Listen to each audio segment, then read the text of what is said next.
Sunflower emoji, no data centers in my backyard. By Jasmine Sun, August 3rd, 2026. Money, power, and populism in the AI buildout. Driving in Wisconsin feels like cruising through Eden. It is unimaginably green given the heatwave summer.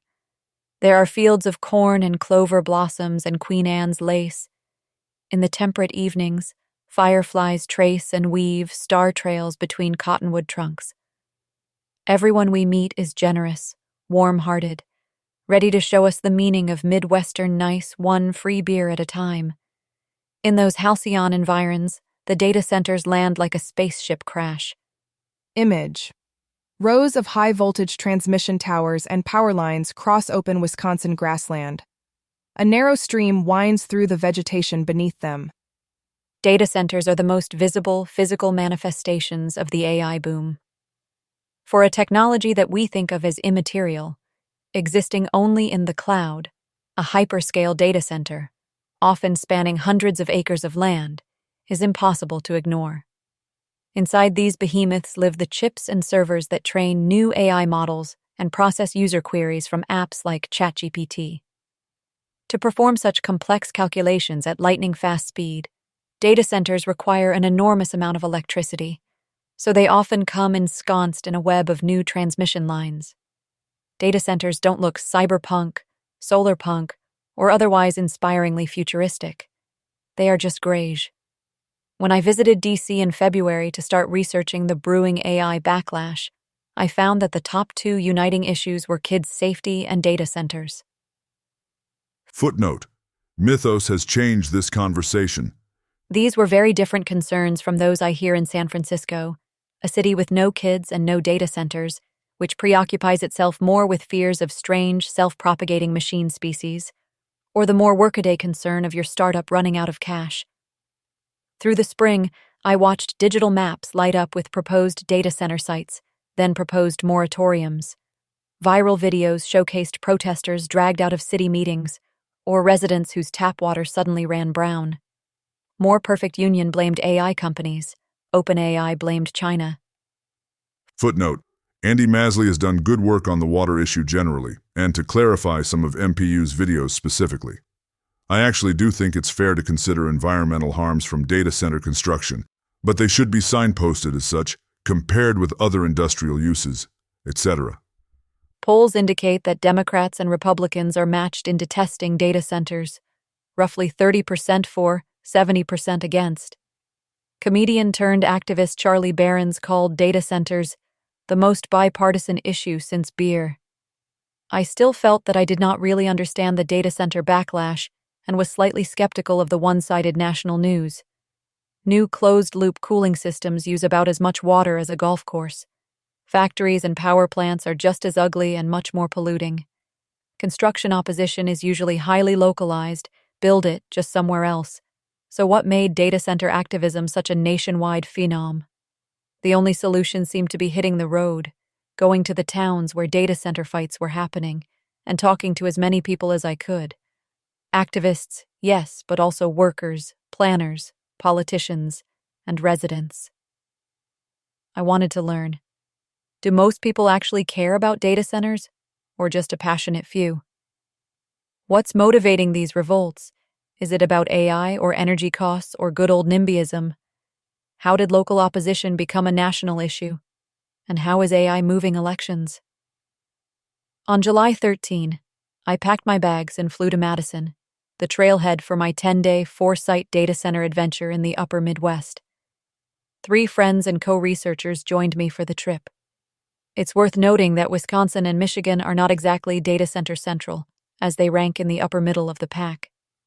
Footnote: That distinction belongs to Virginia, where there are approximately 653 data centers, or perhaps Texas, hot on its tails with approximately 510, aided by cheap gas and friendly, i.e., minimal, regulation. Meanwhile, Wisconsin currently has approximately 53 proposed or active data center projects, ranked number 24, and Michigan approximately 79, number 17. But what these states offer is a unique lens on how data center fights intersect with battleground primaries, industrial history, and residents' deep attachment to the land. Our first stop was Janesville. The city crossed my radar via the 2017 book of the same name, which chronicled the community's struggles after a 90-year-old GM plant closed in 2008. The whole city, about 64,000 people, had been built around auto manufacturing. And since 2008, the old GM/Jatco site has remained unused, a derelict 250-acre lot in the middle of town. It used to be Adam Schultz's job to find a buyer for the empty parcel. Adam, who calls himself a deal-maker at heart, is a commercial real estate broker with Coldwell Banker and an ambassador for Forward Janesville, the local economic development group. Adam grew up in Rock County. He had family who worked at GM, and for 5 painful years, he had a hell of a time trying to sell the site. The main deterrent is the hazardous waste in the soil, heavy metals, hydrocarbons, and an unknown cocktail of forever chemicals produced by decades of industrial operations. After they went bankrupt, GM never finished cleaning it up. 200 prospects reportedly turned down the brownfield due to contamination. So when Adam heard that the data center developer Viridin Partners was interested, and that they'd cover the $30 million cleanup, plus contribute an estimated $4.8 million a year in taxes, it sounded like the best deal Janesville was ever going to get. People have pitched fairgrounds or housing, or wouldn't it be great if restaurants were down there? But our retail corridors struggle to fill vacant retail buildings, so they're not going to go to a buried area of town that's formerly heavy industrial. Adam explained. He knew the data center proposal was getting pushback, but he found the opponents frustratingly unrealistic. We will have a data center down there, or we will have a giant slab of concrete. The numbers make no sense to anybody other than this industry. The GM/Jatco site is a 5-minute drive from Janesville's downtown corridor. It's exactly what Adam billed it as, a giant concrete slab with an old rail line running through, overgrown with weeds, and baking in the 90-degree July sun. Image. Weeds and shrubs push through a vast, cracked concrete slab at the former industrial site. An old rail crossing, signals, and stop signs remain amid the overgrowth. 3 volunteers with the No Janesville Data Center effort met us there. Alyssa Capoziello is a disabled mom who resolved last year to become more engaged in her community. Casey Peterson, lean and ponytailed, is finishing her bachelor's in environmental science. Kathy Erdman is a local organizer and firefighter who just returned from a vacation to Mongolia. The 3 activists are feeling victorious. The day prior, they got a ballot placement for a referendum requiring voter approval for future developments exceeding $450 million. The city's letter of interest with Viridian expired in June. A few months before, they pressured the Janesville city manager into resigning and elected one of their own organizers onto city council. Alyssa and Kathy had first learned that Janesville was courting new development when an RFP showed up last July. But they were furious to learn that the city's discussion with data center developers had begun a year earlier, under NDA. Everything about the arrangement seemed shady. The secrecy, the tax incentives, the $1,380 bill. They got served for a public records request, Viridian's marketing presentations at council. Small communities don't have the legal budget to negotiate well. You'll never hold a company to a contract, said Kathy, who feared Janesville once again tying itself to a single big employer, especially one in a high-risk industry like AI. City officials were promising to lower wheel and property taxes on residents, but that assumes everything goes right. What if the project gets abandoned? How does Janesville avoid another GM plant scenario? KC, meanwhile, has been reading academic articles to understand data centers' effect on local aquifers. She joined Alyssa and Kathy after finding them on Facebook. I want to see the long-term impact studies done before you just start building these all over the place, instead of just throwing them up and then worrying about the damages later, Casey said. And Alyssa is perturbed by the idea of a data center so close to Janesville's underserved neighborhoods. They're coming to one of the poorest counties in our state, with a property that's been vacant, knowing that people are thirsty to have development here, said Alyssa. If you look at where data centers are being built, it's not in Mark Zuckerberg's backyard. It is in hard-working Janesvillians. In August, she plans to vote for Francesca Hong, the Democratic Socialist hoping to win rural red voters through a data center moratorium, and as of recently, Wisconsin's Democratic frontrunner for governor. Footnote. A few days later, we stopped by an Ozaukee County Dems meeting to see Francesca speak. I had high expectations but found it a fairly low-energy event in vibe and substance, mostly a string of 2020 progressive buzzwords. I did, however, meet a man-bunned, mustached Hotties for Hong volunteer who suspected that data centers drained the Great Lakes, and a used car salesman and part-time alderman who was shocked at Port Washington farmers getting $755,000 for 3 out of 4 acres with a shitty house and no pot to pee in. Image. Francesca Hong speaks into a microphone in front of a large Ozaukee Democrats banner at a county party meeting. Seated attendees watch from rows of chairs, and a wall screen shows a video call grid of remote participants. I ask the three what they envision being built here instead, but don't get much of an answer. I suspect that Adam is partly right. Maybe this is a choice between a hyperscale data center and a concrete slab. And Alyssa, Kathy, and Casey would rather pick the slab. Image. A group gathers around a printed zoning map of Janesville, with one person holding it open and pointing to a specific area. The map identifies different land use zones across the city and includes a detailed inset of the urban center. Like the Janesville site, Mount Pleasant's data center sits on storied ground. For a moment in time, during Trump's first term, the village was supposed to herald the revival of American manufacturing. Now, it hosts several gigawatts of Microsoft compute. In 2017, the village of Mount Pleasant, Racine County, and state of Wisconsin offered over $4 billion in tax incentives and infrastructure investments to win a bidding war for a Foxconn plant. In return, Foxconn promised Mount Pleasant, population 26,000, a $10 billion investment that would create 13,000 jobs, making flat-screen TVs. The village eminent domained the land and prepared infrastructure. But Foxconn kept downsizing their plans, citing high labor costs. By the end of 2024, just over 1,000 jobs had been created. Mount Pleasant was saddled with over $183 million in debt that Foxconn and Microsoft are still servicing. The memory of the Foxconn fiasco is still raw. We heard it referenced in conversation after conversation as a flaming symbol of corporate failure. Mount Pleasant's government tried to learn from their mistakes. In 2023, Microsoft purchased part of the Foxconn site for $50 million. This time, the village negotiated a tax guarantee and did not perform new borrowing, infrastructure spending, or subsidies.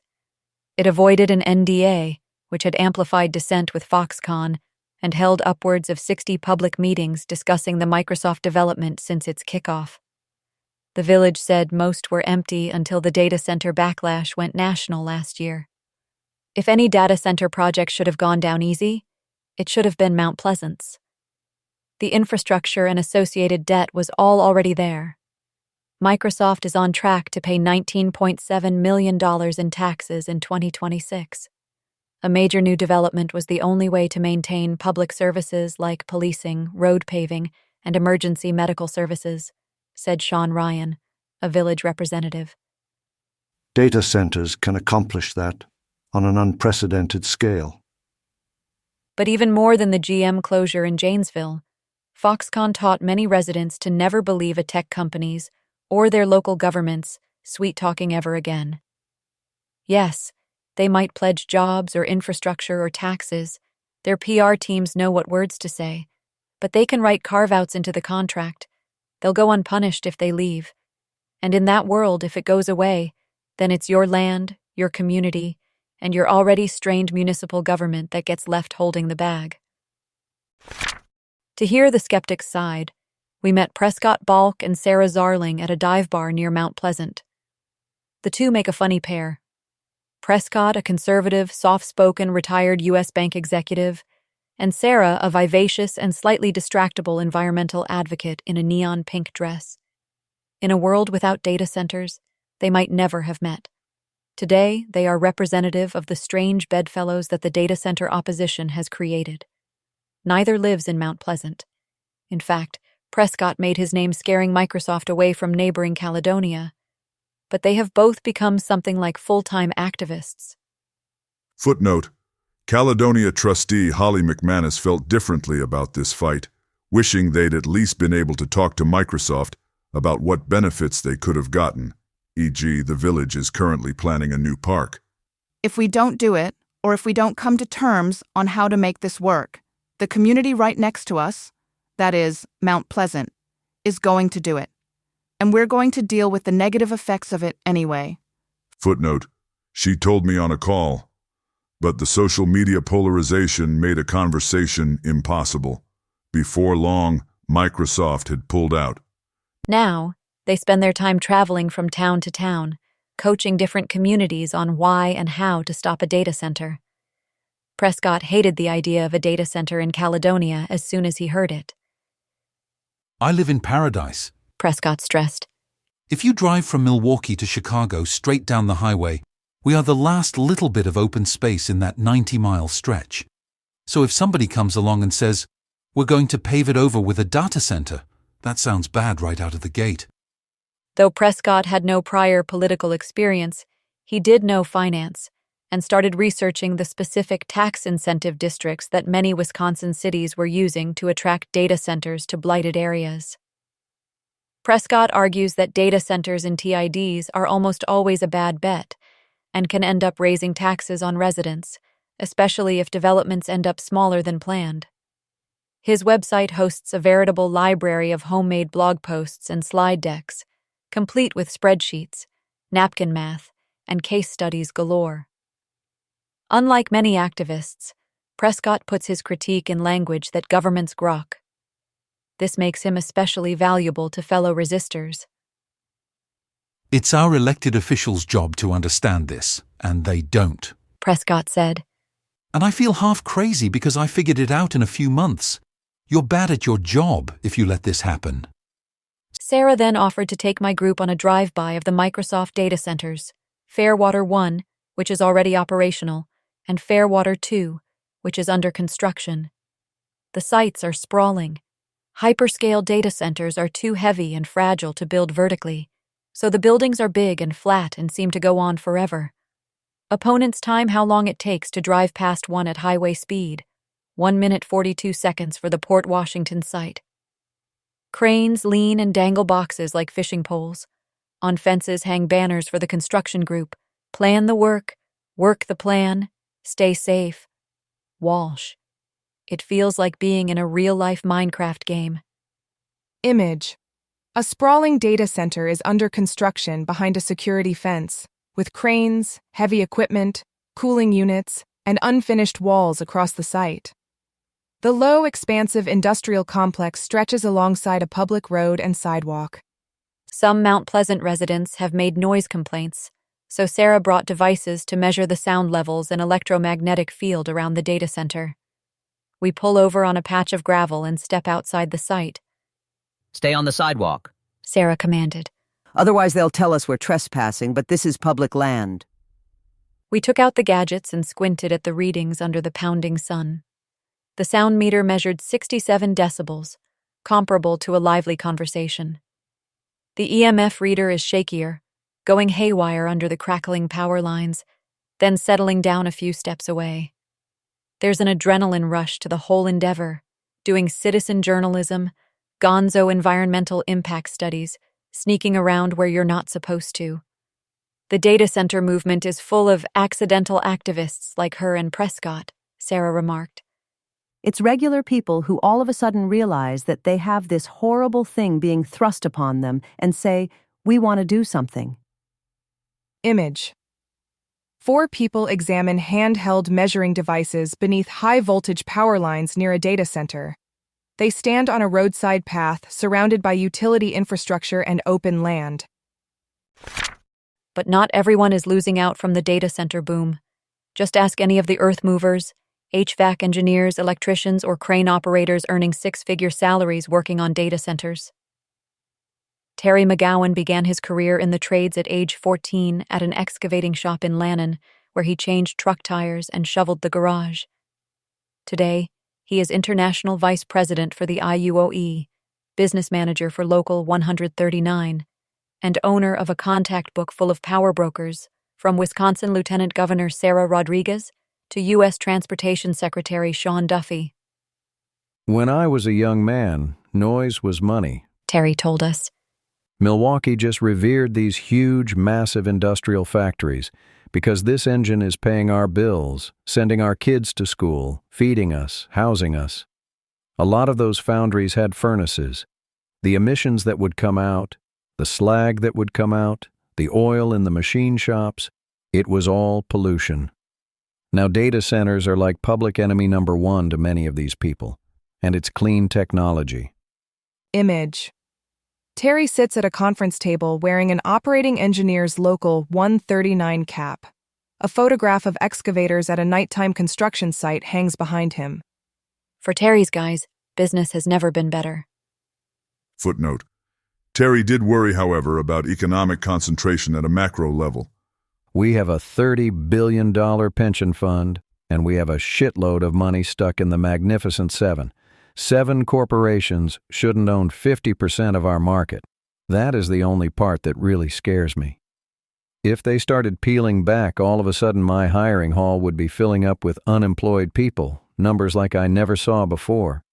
But I would worry more about the economy, the national economy. Footnote.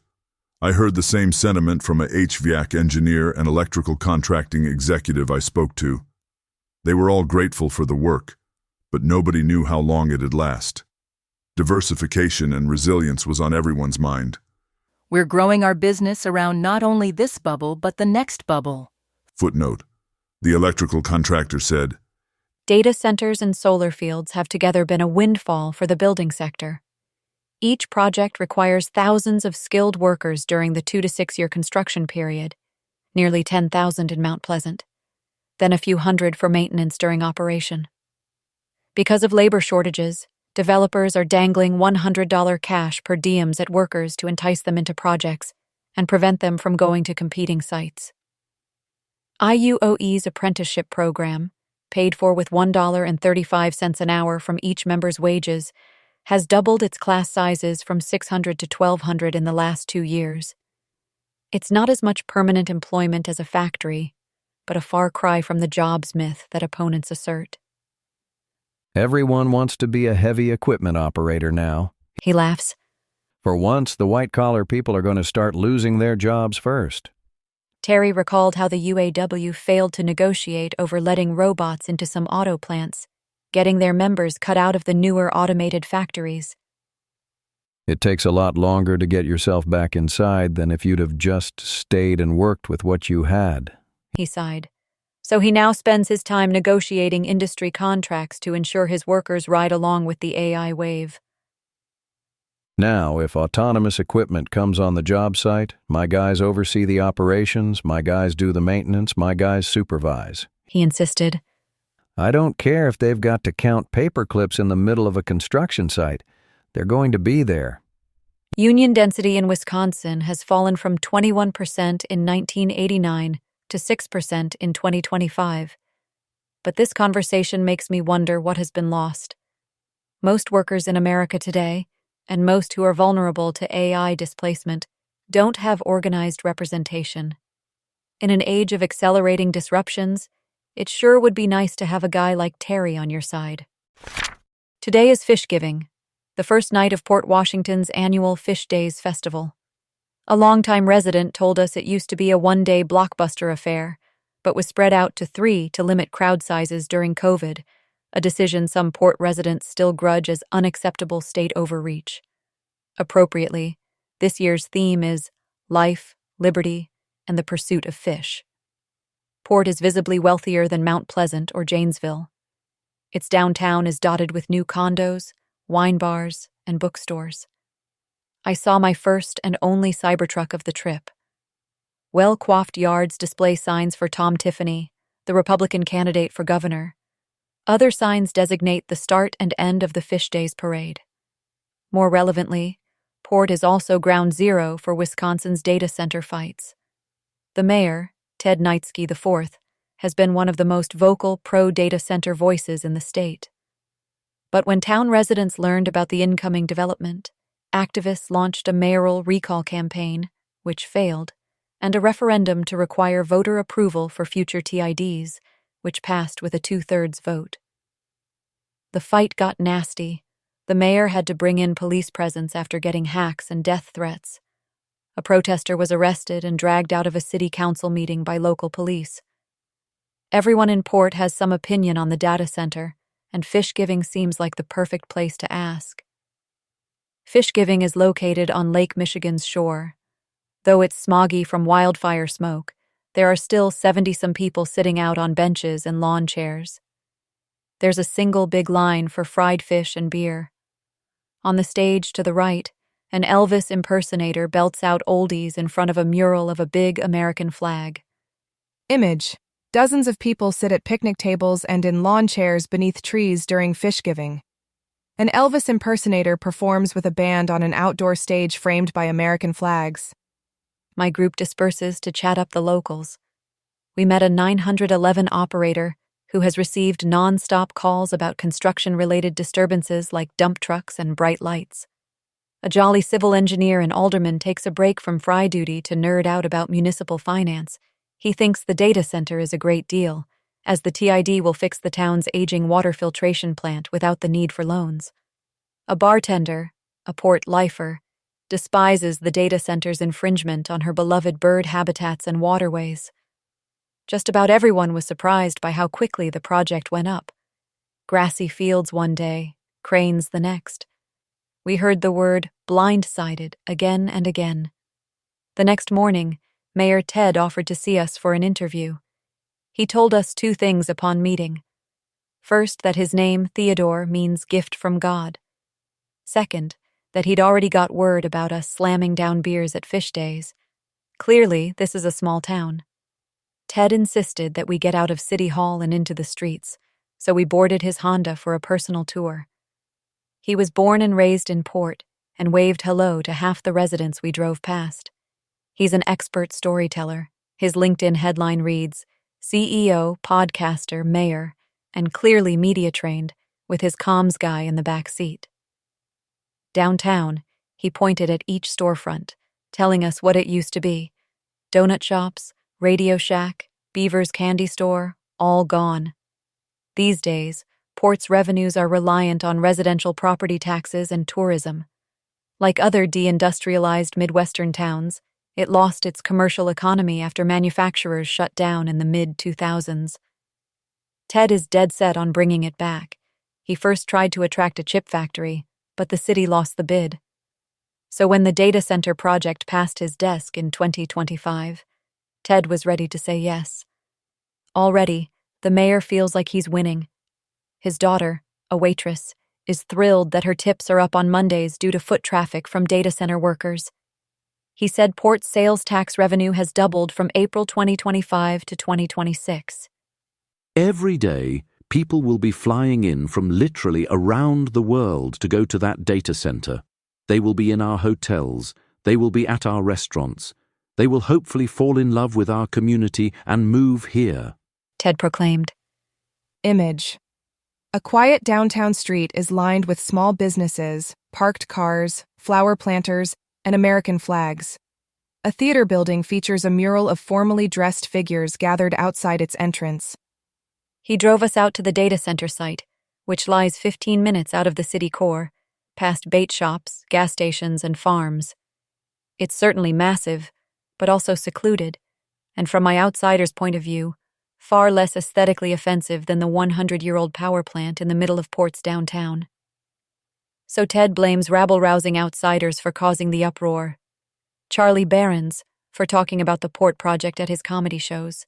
activists like Prescott and Sarah for riling up community members and encouraging them to pack town halls, journalists for writing rage-bait headlines, social media users for believing them. Ted is certain he will be vindicated by history, even if his constituents don't realize it yet. I don't know that Teddy Roosevelt would have been able to do what he did if he was worried about what was said to him on Facebook, he said. Knowing what you know now, is there anything you would have done differently to communicate with folks? I ask. Ted pauses, breaks, and turns to face me directly. Nothing.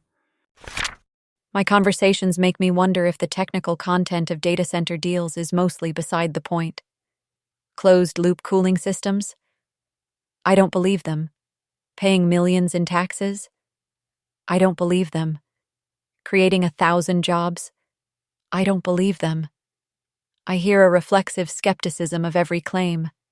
Rather, the way that AI companies engage with communities, forcing NDAs, dangling billion-dollar promises, pushing environmental externalities far away from AI's wealthy user base, resembles a classic story about dark money in politics. Your politicians are being bought by billionaires and gigantic corporations to screw you over. It's not Skynet. It's the oligarchy. This message was nowhere clearer than at a Lansing rally for Michigan Senate candidate Abdul El-Sayed, featuring Bernie, AOC, and Sunrise co-founder Will Lawrence, a very tall man running for a House seat in Michigan's District 7. Lansing Center was filled with an eclectic mix of T-shirt slogans, No Kings and UAW for Abdul and Socialist Angel. The crowd leaned mostly very young or very old. Someone told me that one of Will's core campaign planks is a data center moratorium, so I go to ask him about it. The proponents of these deals are untrustworthy from the jump.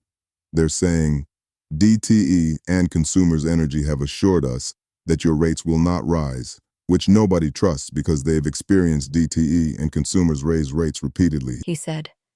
DTE, Michigan's monopoly electricity provider, has in fact raised rates 4 of the last 5 years, yet has some of the worst outages in the country.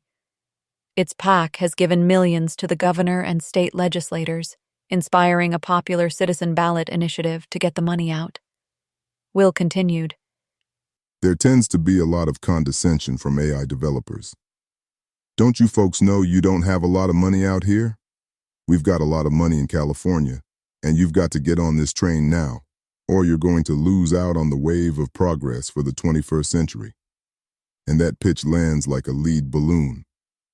Footnote: one of Will's canvassers told me that when she went door knocking on Saturday, 90% of those she talked to mentioned data centers as a top issue.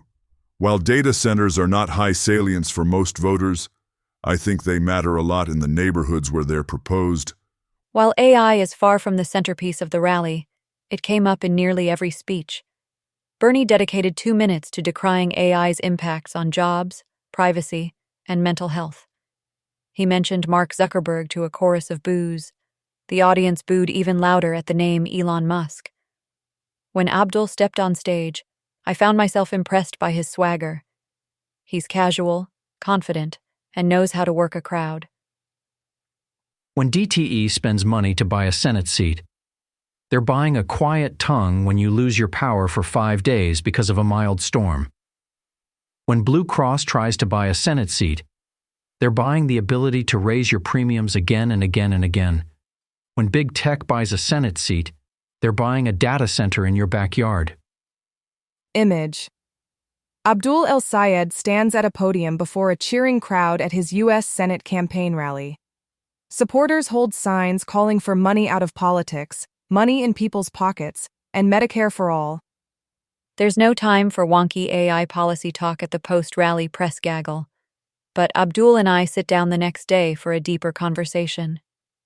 Footnote: our 30-minute interview got much deeper into Abdul's AI policy ideas beyond data centers. If there's interest, I may publish the full interview on Substack later. He doesn't smile or make eye contact. He thinks data centers are a plainly bad deal. It's going to be this drone of a building that makes an odd sound all the time and sucks up all the electricity and could poison my water. Okay, what's the trade-off? The build-out of an industry that everyone's telling me is going to come for my job. So what is the upside? Well, you can ask meaningless questions and queries to your ChatGPT. Abdul scoffed. The whole thing is just whacked out. It's the endgame of the worst excesses of tech generally. To sell us shit we don't need, but that a few very, very powerful people have decided can make money. Sarah Babs is a firebrand, and you can tell from her Facebook. She is the most active poster in the Protect Saline Township No Data Center Facebook group. Her digital broadsides are adorned with middle finger emojis and bleeped-out curses. When we arrive at Sarah's home in Milan, pronounced My-Lun, unless you're poking fun, in which case you can say it like the Italian fashion capital, she's smoking a cigarette on the porch in a sloth t-shirt and pajama pants. Two of her friends and co-organizers, Jill and Laura, were on their way. "You have the nicest outfit, so you can sit in the clean chair," she told me, and I suddenly feel self-conscious about showing up to farm country in chiffon. I mumbled an apology about having a meeting in Ann Arbor. Sarah then showed us a New York Times video about the Saline Data Center project while she makes coffee and finds more chairs to sit on. Image. A person holds a phone playing a news video about the proposed data center while sitting outside a home. The video shows farmland, power lines, a barn, and a passing truck. The Saline Stargate data center saga is not a pretty one. It starts in summer 2025, when data center developer Related Digital attempts to rezone agricultural land to build a data center for two unnamed customers. They turn out to be Oracle and OpenAI. Unlike the Wisconsin cities, where the companies had local officials on their side, Saline Township's Board of Trustees voted 4-1 against the data center. But rather than finding a new spot, Related sued Saline for exclusionary zoning under state law. Saline, a town of merely 3,000, couldn't afford the legal battle. They settled for $14 million in community benefits. The outcry worsened when DTE refused to publish detailed power estimates, redacting documents and public records requests. DTE was also granted expedited review so the project could proceed without formal hearings. The 1.4 gigawatt data center is a 25% increase on top of DTE's total demand, likely requiring new generators and gas plants to supply it. "I can't think of anything worse than having a data center, except having a data center and a small modular nuclear reactor next to your kid's school," joked Jill. Sarah, like many others, is worried that AI is a bubble. "They're not making money. Their business model's failing. Their product isn't even that good," she contended. In that world, could the AI companies still cover the cost of the grid expansion? Would they build the berms to hide the dirt piles? Would the buildings end up as stranded assets, abandoned like the dead factories, left as waste for her community to clean up? "It feels like supporting what happened right before the 2008 crash." The whole thing sounded just like the oligarchy story that Will and Abdul told at the rally.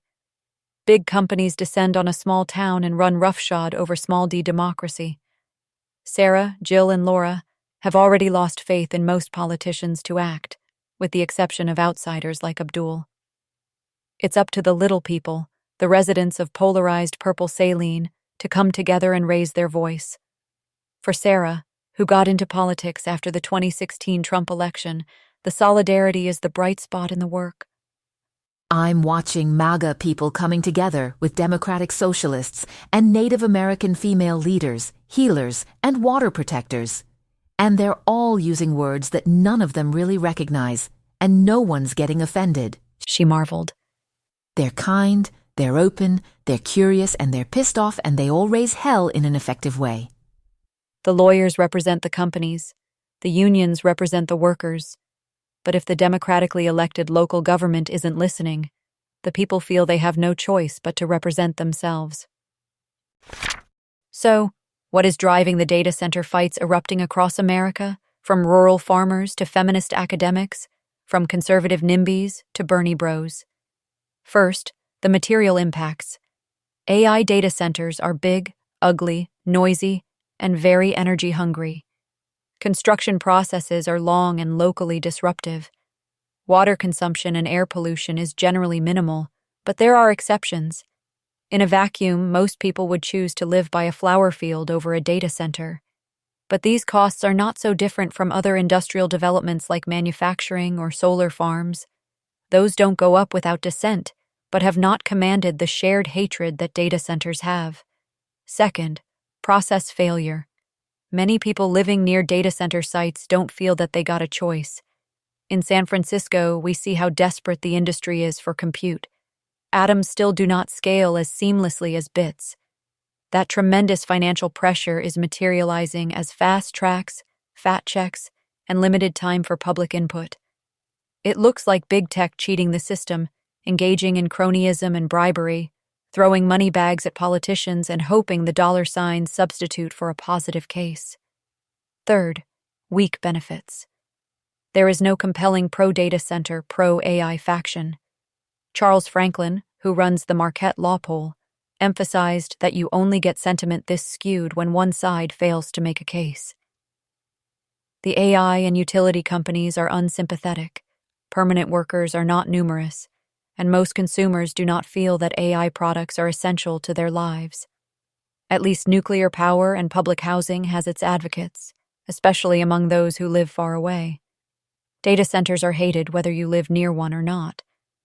Moreover, tax contributions can be delayed, and many in deindustrialized areas aren't sure if they'll ever pan out. In the era of the K-shaped economy, being pro-growth in the generic has lost its sheen. Several activists assured me they were not anti-technology. I didn't hear much about specific AI harms, but that an email writing widget was not worth a data center in their backyard. And more crucially, they did not want their town to be the collateral damage in a few tech billionaires' pointless ego race. If AI is a bubble, they didn't want to be part of the pop. Finally, grievance is amplified by a national environment of historically low trust in corporations and the government. Americans of all parties feel the economy is rigged against them. Corruption and affordability regularly rank as top concerns. News articles and viral TikToks teach people to link their local complaints to these bigger political messages. Data centers are enriching politicians and billionaires while raising your electric bills. Facebook groups convert solo concerns into social movements. Everywhere in my interviews, people suspected their opponents of being paid off. You cannot detach the data center backlash from these broader trends in American political culture. AI populism is more about populism than about AI. I ended my trip with a pit stop in New York, where Governor Kathy Hochul had just signed an executive order imposing the nation's first statewide data center moratorium. It pauses environmental permits for data centers for up to a year. Initially, I was skeptical. It seemed like there had to be a way to make the data centers boons for many cities.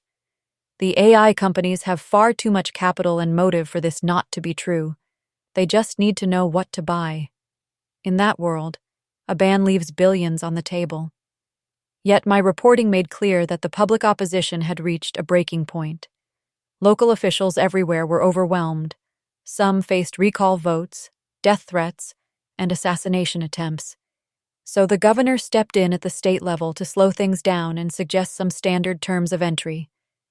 Early ideas include environmental rules, $1 million in benefits per megawatt, and repealing the state sales tax exemption. I'm helping communities understand. They want something you have, and you don't have to go out of your way to attract them, the governor told me on the phone. She recalled the decaying Bethlehem steel plant in her hometown of Buffalo. If an industrial facility consumes our resources, then turns out the lights and walks away, that's not the future I want. Clear, streamlined requirements, if they actually happen, could be attractive to industry too, now that AI developers are taking critics seriously. Microsoft has announced they will stop doing NDAs with local governments. Beyond New York, policymakers are demanding better and clearer benefits deals before saying yes. Forget subsidies and maybe in 10 years property taxes. Let's get $50,000 bonuses to teachers now. Ratepayer protection laws are being proposed and passed across the country. I am fairly optimistic the policy details will get hammered out. But until the deeper cultural problems are addressed, the data center backlash will only recreate itself in other forms. If people are this angry at a building sitting and paying taxes on unused land, something fundamental has gone very wrong. Back in San Francisco, it is striking how little the AI industry understands its own unpopularity, the reasons that people resist. They ask if it's a problem of benefits not being generous enough, or else a big misinformation campaign. By the end of the trip, my friends and I felt slightly ashamed of the caricatures we originally believed in. In general, one should be cautious about assuming your opponents are just reading fake news. In Wisconsin and Michigan, sometimes bigger numbers made observers more suspicious. People saw them and thought, "I'm being bribed. There must be a catch." It turns out that politics is more than an optimization game. Voter interests are neither stable nor reducible to dollar amounts. It is also about thymos, the desire to be recognized as a human being with a certain worth or dignity, who can sacrifice material survival in service of higher ideals. Through Fukuyama's lens, elections and town halls and social media debates matter not because they are maximally efficient preference aggregators, but because they are a stage for the expression of thymos, a place where people make their values heard. Footnote. For the same reason, many are skeptical of the desirability of UBI in a post-work society. Can a welfare check ever satisfy our desire for meaning, dignity, and political voice? A backroom data center deal, then, is the negation of thymos. It is corrosive, not because it is uneconomical or will make residents worse off in every case, but because it suggests that the demos' buy-in was never important at all. I'll be doing more deep reporting on AI in the world beyond SF. If you want to support me in doing more stories like this, or want to say happy birthday, consider a subscription. Next week in SF, I'm hosting an event about this trip with my tripmate Theo. We'll be doing a Q&A, drinks, and mixer. Capacity is capped, so registration is limited to paid subscribers. Upgrade and refresh to unlock the link, unlocked emoji. Thank you very much to Matthew Sun, Theo Blyer, and Zhengdong Wang for the reporting help, chauffeuring, and friendship. To Dom and Tony Zappia for selling me on Wisconsin and sharing what you love about the state. To the other journalists whose local reporting I've relied on. And to everyone I met on the trip who shared their experiences and welcomed us in. Footnote. These folks are the we in my story. While most anecdotes are ones I personally witnessed, some are based on reportbacks from other members. I always come away from reporting loving humanity more, as it's an endeavor run wholly on the generosity of strangers and their interest in enriching the public knowledge. This story was supported by a grant from the Tarbell Center for AI Journalism.